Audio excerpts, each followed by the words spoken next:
രാവിലെ 4:30 സമയം ചൂടുള്ള ചായയൊക്കെ കുടിച്ചിട്ട് ഈ നേരത്തിരുന്ന് പഠിക്കണ കണ്ടപ്പോൾ കുറേ പേർക്കെങ്കിലും കാര്യം പിടികിട്ടിയിട്ടുണ്ടാവും. 7 മണിക്ക് വെയിലും വെളിച്ചവും വന്നപ്പം ഞാൻ പുറത്തിറങ്ങി കുറച്ചേരം ചുമ്മാ ഇരുന്നു, ഈ കാറ്റൊക്കെ കൊണ്ട് മൈൻഡ് ഒന്ന് ഫ്രഷ് ആവാന്. എന്നിട്ട് നേരെ ഒരുങ്ങി കോളേജിലോട്ട് വിട്ടു. ഇന്ന് എൻ്റെ PGയുടെ 2ാമത്തെ സെമസ്റ്റർ എക്സാം സ്റ്റാർട്ട് ചെയ്യാണ്. എൻ്റെ മുഖത്ത് ആ പേടിയൊന്നും കാണില്ലല്ലോ. തമിഴ്നാട്ടിൽ ഇലക്ഷനൊക്കെ ആയതുകൊണ്ട് എക്സാം ഒക്കെ ഇച്ചിരി തള്ളി വെച്ചിട്ടുണ്ടായിരുന്നു.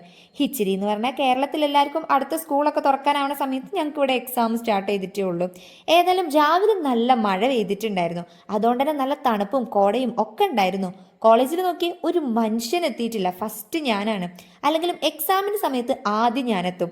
അല്ലാത്ത സാധാ ക്ലാസ്സുള്ള ദിവസം ബെല്ലടിച്ച് 10 മണിക്ക് ഗേറ്റ് കൂട്ടിയാൽ പോലും ഞാൻ ഇവിടെ എത്തിയിട്ടുണ്ടാവില്ല. എന്താലേ പിന്നെ ഞാൻ വിചാരിച്ചു ഇവിടെ ഇരുന്ന് പഠിച്ചതൊക്കെ ഒന്ന് റിവൈസ് ചെയ്ത് നോക്കാന്ന്.